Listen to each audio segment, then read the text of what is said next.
Welcome to ORS Chat. We're your hosts, Travis and Laz, and today is Purple Day for Epilepsy Awareness. That's right, Laz, and what a great cause it is. We're wearing our purple t-shirts in support of the day. So Purple Day aims to encourage people to talk about epilepsy and to remind those who live with seizures that they're not alone. So Purple Day was founded in 2008 by 9-year-old Cassidy Megan of Nova Scotia, Canada. The Purple Day concept was born out of Cassidy's own struggles with epilepsy, her motivation to get people talking about the condition, and her desire to let those impacted by seizures know they're not alone. And what a great cause it is. Today, we have two very special guests with us in the podcast studio. We have the famous Liz Trickey, Support and Performance Manager, and Jessica Sparks, Quality Coordinator for Positive Behaviour Support here at ORS. So guys, here we go. Episode Epilepsy, let's do this. You're both on the show today because you've got considerable lived experience around epilepsy. Can you tell us a little bit about that and explain? Yeah, so my sister Jess has epilepsy and she has had since, she was diagnosed at 3, but had the seizures and all the tests and everything before then. She's had it her whole life. She's had lots and lots of different medications, lots of trials. It's always been a part of her life, so it's always been a part of our family's life, and Jess has learnt to live with it. She's an adult now with 2 kids of her own, and we've just had a good friend of ours actually with a little girl who started having seizures as well and has just been diagnosed with epilepsy. So oh wow, we've always had it in our life, I think. Yeah. Right. You know, what was it like growing up with epilepsy? You know, you've had the first-hand lived experience. Well, I guess as a child, I obviously wasn't aware what epilepsy was, the finer details. I myself didn't even really know I was having seizures. So when I was in high school, I became, I guess, more aware of what epilepsy was, a little more embarrassed about it and not wanting to even tell my friends. But the older you get, the more aware you become of how epilepsy is not rare, and I guess that's what's made me become more open to be able to talk about it and discuss it. Well, I've known you for probably better part of 6-7 years now, Jess. And wow. We're old, but I didn't know you had epilepsy until recently. So Most people don't. Yeah, you're very good at hiding it, I suppose. Well, not hiding it, but you just don't go around with it stamped on your head. So tell us a little bit, how severe is your epilepsy? How does it affect you, and how does it kind of your daily life? How do you live with your epilepsy? I would most probably say that all epilepsy is severe. However, my epilepsy is fully medicated. So, but very rare. So Jess's epilepsy is a rare type. So it actually sits, what's the right word? It sits right in the middle of the brain. It's basically in an area that is inoperable. So yes. So some epilepsies, they can operate and remove or repair. Yeah. I'm not quite sure on the scientific or medical term. I know what you mean. But they can repair it or remove it, whereas Jess has undergone quite a few different treatments and they have MRIs and things like that, and they've come back and said it's inoperable. Yep. So you basically just got to live with it, which she's done for, how old are you now, 38 years? We never say that on podcasts. Yeah, that's not. Yeah. It's on there now, so sorry for the world. Jess, 38 years old. She's the older sister. It's out there. It's out there for the world. Sometimes I get asked if I'm the younger. Oh, really? Yeah, really. Then they get up close and realise, she's definitely not. Whoa, there's some wrinkles there. It's no grey hairs. I'm very impressed, girls. Yeah. No, so I've gone through MRIs, all the sorts of scans that you can, and they have never been able to exactly pinpoint or view as such my epilepsy, simply because it is so deep down in my brain that an MRI and an ECG will not pick it up, and therefore that makes it inoperable. Do you seize? Do you have seizures? I drive. So you're not seizing behind the wheel. You're not falling asleep at work. You know. No. Well, So that's just a normal nap that you're having at your desk when I walk past it. Yeah, gotcha. So it's not a that's me seizure. in my own zone. There have been times, though, where Jess hasn't been able to drive. Yep. So I think there was a period before you had kids where you couldn't drive for 12 months because you had quite a few seizures. You were working here at ORS at the time. And do you have to undergo regular testing for that? Is that something you do yearly? being an epileptic? Not yearly. You're actually going to have to Google how often it is meant to be tested, because the RTA never send me out, or Services Australia never send me out the form that is actually to be filled out by a doctor, basically confirming that you haven't had any fits for a particular amount of time and that you are safe to be on the road and driving. And at that period that it was restricted last time, I believe it's because you changed medication. Yeah. And so you had quite a few seizures in a row, which then restricted your driving. Yeah. So obviously I was married and wanted to have a baby. Yep. So for, I guess, most people with epilepsy, it's not as simple as going. The medication that I was on that was controlling my seizures at the time was not suitable to be on for someone wanting to have a child. So we then had to figure out, well, okay, yes, this is controlling it, but I am at the stage of life where I would like to have a baby. Yeah. So what medication can we trial Jess on to make sure the medication itself is not going to affect the baby? I think at that time I trialed several different medications. From what I remember, one of the medications actually made me very, I guess, maybe depressed. And I knew it. A song would come on and it would be an upbeat, happy song, and I would just start crying to it, which I found to be very strange. I was working at ORS at the time, so I myself had an idea of what depression was and what it looked like. So I said to my doctor then that I'm not happy on this medication. Can we trial another one? Which she was happy for me to do, and we started trialing another one. And then boom, there was a baby. Well, 5 months later. Well, yeah, I was pretty lucky in that sense, I guess. So Larry and I actually had a good friend that we used to work with in a past life who had epilepsy as well. So he used to seize regularly, and it just shows how everyone seizes differently.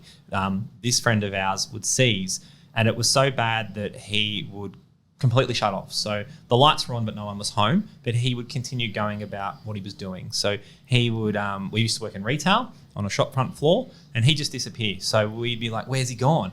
And he used to take himself on autopilot to the toilet cubicle, lock himself in there, and then he'd seize anywhere from 1 to half an hour. So wow. Yeah, we used to be always looking for this particular friend of ours who disappeared, and it took him many years of, I guess, medication management and treating and trialing to get it right to be able to drive again and to be able to live a happy, normal life. And it got so bad there at one point that Larry and I had the funny idea. We put one of the security tags on him, because once he went down the escalators and tried to go out the front door, so at least he'd set off the security alarms and we could retrieve him and return him to the shop front. So I'm so glad, Larry, I had a shared story and you tuned in and helped me tell that story so well. You're welcome. Thanks, Larry. Was he born with the epilepsy, or he? I think so. I'm not actually sure. Do you ever remember having that conversation? I don't remember telling us the beginning of it. Yeah.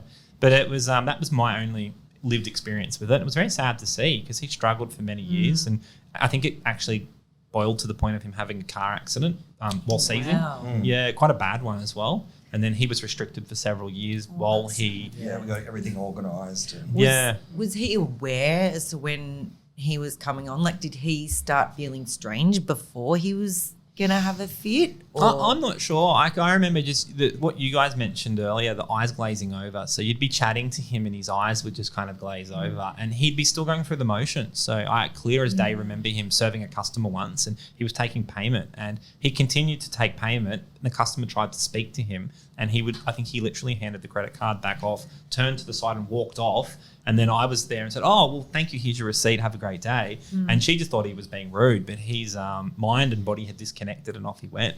So it just shows the severity of different seizures and how it affects different people. Jess's are quite similar to that. Okay. Yeah, she goes just very blank.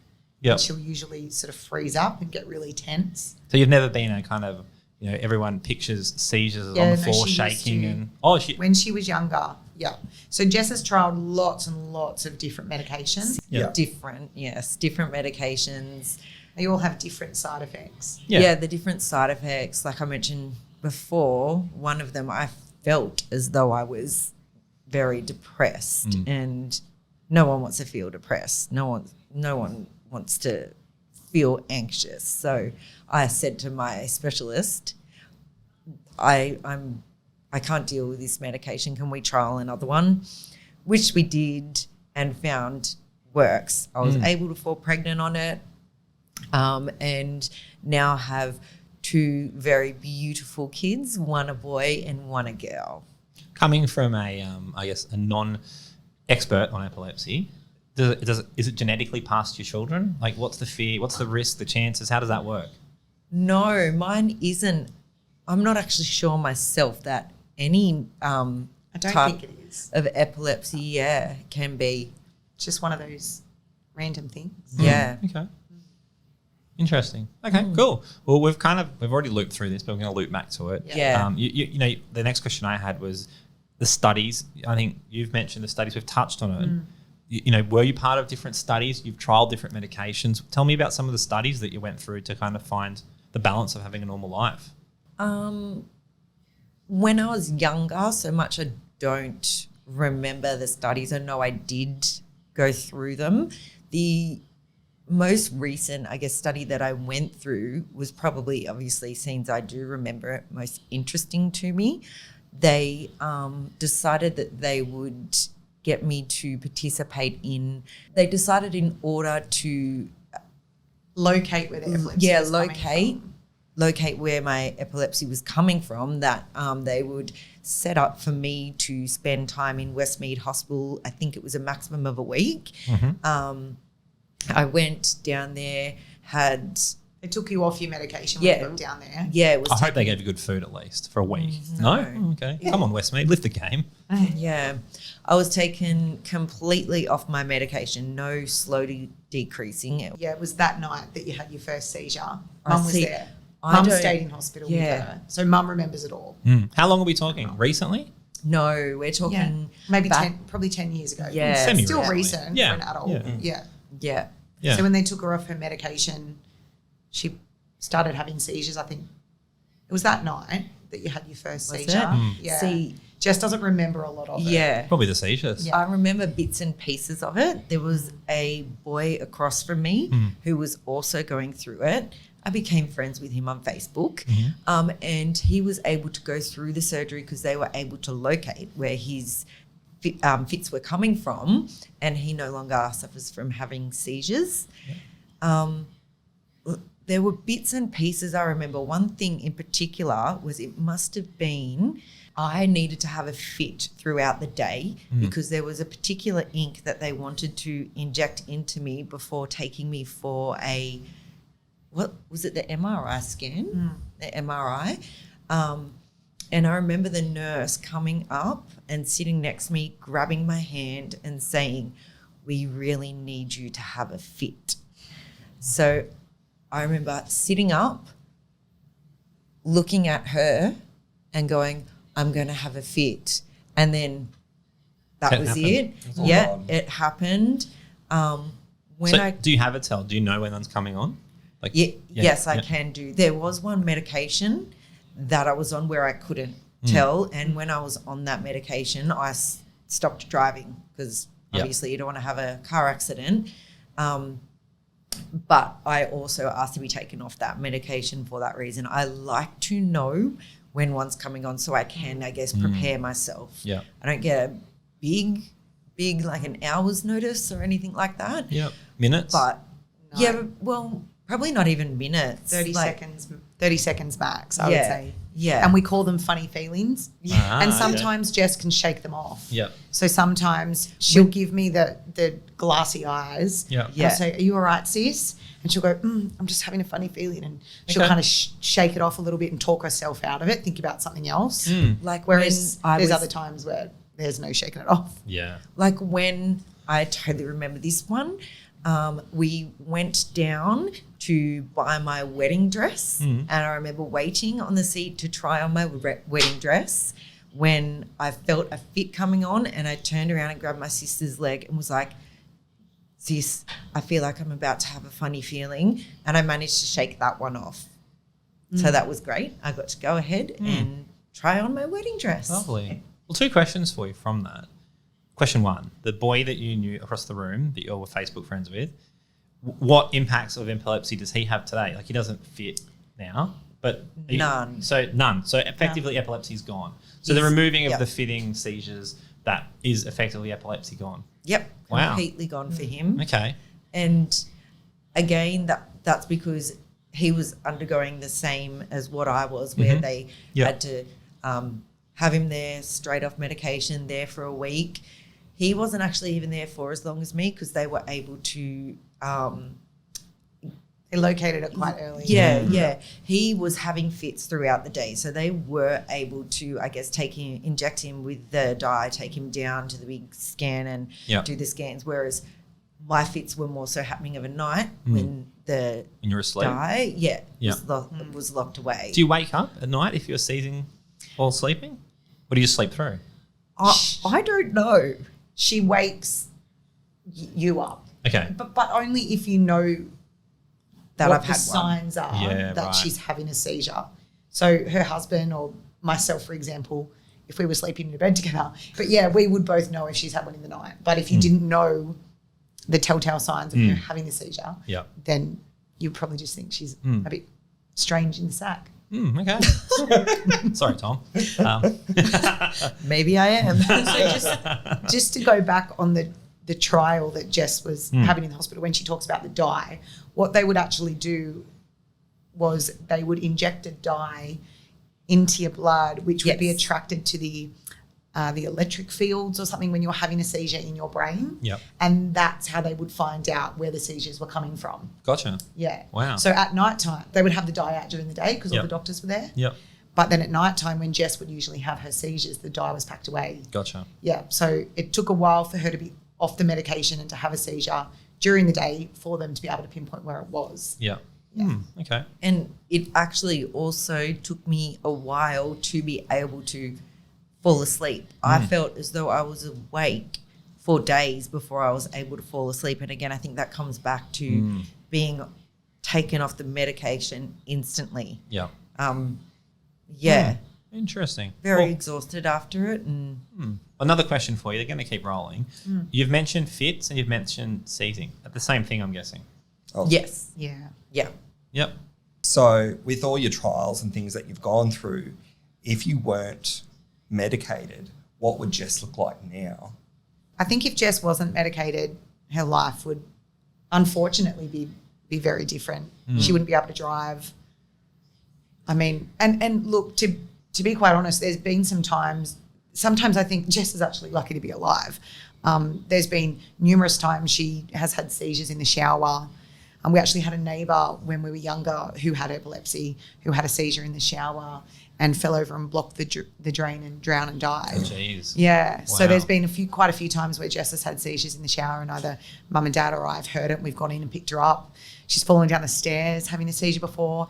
Without the medication, it would be scary. I don't think Jess would be able And to function independently, to be quite honest. That was also when I was on medication that was not really allowing me the signs. If I had the signs, I wouldn't have, I guess. The time I fell down the stairs, that was when I could feel it was coming on. And don't know why, but my husband was up the stairs, so I decided to run to him instead of staying downstairs and saying, Tom, I'm about to have a fit. I decided I'd run up the stairs. You went down the stairs. You fell down the stairs. She went up and then 3. fell down. How can you get up that 3 and then bruised? fell. Oh, right. Okay. Yeah. Makes sense. And Jess is pasty at the best of times, so when she bruises, you've never seen anything like it. That was just the vampire in you, Jess. Yeah. Don't see the sun often. So when it comes to your seizures, like what does it actually feel like for someone who I've never apart from the person we knew when we were working with them, I've never really encountered seizures, and I wouldn't know, like, if I were to have a seizure, like, what does it feel like? physically, you don't feel anything. It would be like I do get those feelings beforehand, but it's just like it's hard to explain. You know, the specialists have always asked me this and I've never been able to give them an answer. All I've ever been able to say is that I feel uncomfortable or funny beforehand, which is why we use the term funny feelings. Yeah. I feel like I'm having funny feelings. After it, like throughout it, I'm out of it. So don't feel anything, don't remember anything. But what about the times when you've been injured? Bruised. Yeah. No. So like obviously there would be the confusion. Yes, and there's all that sort of confusion there's confusion as I guess I'm coming to it, which that doesn't last long. But then I think because I know that I've had a fit, I then am uncomfortable, like anxious, uncomfortable for a while. Yeah. In relation to injuries, I have only really ever injured myself once, and that was when I was on the medication that I was unable to feel a funny feeling coming on. I just fell on the floor.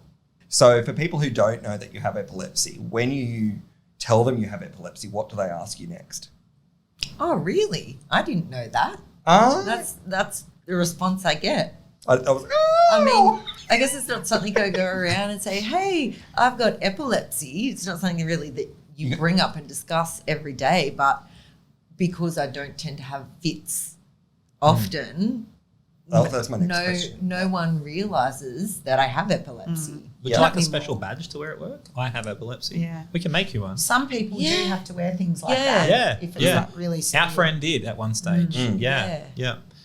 It was almost Because it is like, a scary thing too to happen in front of people if you don't know that they have epilepsy. I think that's why a lot of people who have the convulsions wear them. It does worry my friends more so than I guess it worries me at times, like because it's out of their control. It's out of my control, but it's also out of their control. You seem very relaxed about it all. Well, my mum gets really anxious over it. Yeah. My sister gets really anxious over it. A couple of my best friends get really anxious over it. Lisa gets really anxious. Yeah, right. And I just come to it. So last question. Have you had a seizure in front of someone who doesn't know you? I'd say so. Liz, can you answer that? Yeah, lots. Lots, yeah. More so when you were younger because you had seizures more frequently, but also because you never told anyone. How Yeah. many? How So a many's lot of lots? people, Trav, so many. So many. When she was younger, she had a lot. Yeah. A lot of people actually knew that Jess had epilepsy before she had told them she had epilepsy because she would have a seizure in front of them. Wow. Yeah, and then not really remember who was there or Yeah. who was around. So I remember Crystal, one of Jess's best friends, I think she knew Jess had epilepsy before Jess had told her. Yeah. Because she'd had one at school or something and she kind of put two and two together. And people would ask me too if things happened at school. Yeah, and that I guess is also when I didn't really speak about it because That's what it was. Didn't want everyone knowing. I thought that if I told them I had epilepsy, it looked like I had a disability and they wouldn't want me be my friends, which is clearly not the case. Because you're so popular. Friends. Oh, well, what was it like? We've heard that you guys have lots of funny stories. So there's lots of funny stories growing up together of different moments of seizing and different, I guess, experiences of epilepsy. Let's hear some of them. This is what I've been hanging out to know. Look, some of them probably aren't appropriate. Well, for let's the podcast, keep them but appropriate. We all want our jobs come Monday. You tell them about the first seizure that you had with the fish. Oh. No, you tell them that one because Okay. I'm intrigued. There's a You- fish involved. This sounds interesting. Okay. So when I was little, obviously I was quite used to Jess having seizures. Yep.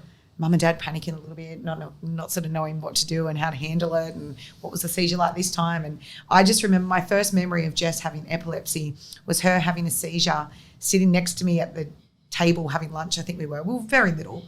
And she had the seizure and she was jittering a little bit and then she just looked at the kitchen table and she pointed to the table and said, 2 little fishies. But we still joke about it now. I don't know what it is. There's something about the 2 little fishies that's just stuck around. We actually did have 2 little fish at the time, 2 little goldfish, and I think they were just new to the family. Okay. So that was just the first thing that your mind kind of thought about. Yeah, I do remember another time when I was younger when I could feel that there was a fit coming on. I used to just say to my mum, Mummy, it's not a very nice day, and then have the fit. Or I would also mention that there's dark clouds Yeah, I Even though remember it would the be dark clouds. Sunny. a bright, beautiful, sunny day, Yeah. there would be dark clouds. So it was almost like you had, before your funny feelings, you had other kind of tells and words that your brain would go to associate with a seizure or a fit. Yeah, right. like it was sort of trying to, I wasn't aware of what was going Yeah. on, but my mum and dad, I was telling them without even really Yeah. knowing what Wow. was That's amazing. going on. Yeah. Well, what's the funniest story? If there's a breakout story for you, Jess, what's the funniest one you've got? I heard plenty of them around the office earlier. What's your number one? Oh, well, the most recent one would have been when I actually wasn't having a fit at all. I tend to get people ask me sometimes, "Are you okay, Jess?" Thinking that I'm actually having a fit when I'm not. So a funny story that I've got that is a more recent one, probably about 10 years ago. Jess was playing netball with Lisa Baker and Mel O'Brien actually on a Saturday, and she was standing. I think she was playing goal shooter, so she was standing in the circle. The girls are bringing the ball down the court. Just as the ball gets down there, Jess has a seizure. So Lisa pegs the ball at her, just stands there frozen. The ball goes flying straight past her. Lisa and all the girls are on the court yelling, "JB, what are you doing? What are you doing?" Jess is just standing there in her own little world. Yeah, nice. It was I can imagine Actually the fun. words At that the came time, flowing yeah. after as well. Yeah. Yeah. I can just picture them. Not from me, No, of because I course was not. out of it. Yeah, you were seizing. Yeah. Yes. Yep. Yep. that is a thing with Jess. Once she's had a seizure, it takes her a little while to come out of it. Yeah. And then when she comes out of it, she'll sort of go back to the conversation that we were having before Yeah. and then say, "I had a fit, didn't I?" Yes. Yeah. Yes, you did. How long do they last? How long can they last? No, they don't tend to last very long. Like a good 5 Some 10 longer minutes than or- others. Yeah, Some so- yeah. Yeah. And I never actually used to realize that I could realize when I was actually coming out of it. I thought it was sort of just you had a fit and it was over with. But when I was down seeing a specialist at Westmead, I remember him, I actually had a seizure in front of him, which is like, can you imagine the odds? I can't believe that actually happened. Must be rare. Yeah, I feel like I almost brought it on myself. But at the time, I remember sitting there and him saying to me, Jess, what is this? And I'd say, I know what that is. But I couldn't, in my head, think of the word pen. Then he picked up something else and said, Jess, what is this? And I answered it straight away. Picked up something else. I answered it straight away. Went back to the pen, and again, I was like, oh, I know what that is, but I can't think of it. And then came, I guess, fully to it and was like, a pen. Yeah. And then I said, did I just have a fit? And he said, yes. And I noticed myself then, looking back, I noticed myself coming out of it, which was, really, I guess, weird and interesting to be made aware of. You've led a very, very successful professional life. You're an amazing mum. You live a very busy social life. What's the secret? How do you manage it all? How do you balance all of that and live with your epilepsy? Well, I would have to put that down to Thank my God. medication. I think You know what you should say as well is mum and dad as well, because I think if they weren't mum and dad friends and family support Yeah. work, network, mum and dad. Yeah. mum and dad, the amount of times mum stayed in hospital and they just just made sure that she had the best treatment. And they wouldn't let Jess use having a disability as an excuse. Yeah. They were very, mum and dad have both always worked. Having someone say that they couldn't work because they had a disability was just not an option in our family. I would have to say it's the support around you, as well as obviously the medication, being on the right medication, which is to control the seizures. So the life that I lived has been no different to my sister, has been no different to any of my friends. I go out when they go out. I do what they do. I drive a car. She just makes sure that she takes her medication. Yeah. She has the Webster pack. Yep. So she's got the medication already set up for her. She's just got to pop it out and take it. She does have an alarm on her phone that I'm sure everyone in the office has heard go off at 10 a.m. every morning to Yes, remind her I've to take always medication. wondered what that was. That is my alarm, which I would tell you was not set up by me. It was set up by a person who we used to work with who would ask me a lot of the times if I was having a fit because she was such an anxious person and so scared I know exactly of what me you're talking having about. a fit. Well, I'm so glad all these years when you're not at your desk, I now know why your alarm goes off every morning at 10 a.m. for half an hour sometimes. Yeah. Thank you, Jess. As a reminder. Yeah, So okay. feel free to go up and hit snooze or stop it because you- I have taken yeah. my tablets. Excellent. It's just there as a reminder. So the key for you is good medication management, a good support network, a great family, and treating it like you're no different than anyone else, just living life to the fullest. Yep. And I think that's the perfect way to do it. We've spoken a lot about epilepsy today, Jess. We've shared stories. We've talked about you growing up. What do you hope the key takeaway message for people to have heard is from what we've spoken about? Most probably that there are so many more people out there than you would think who have epilepsy.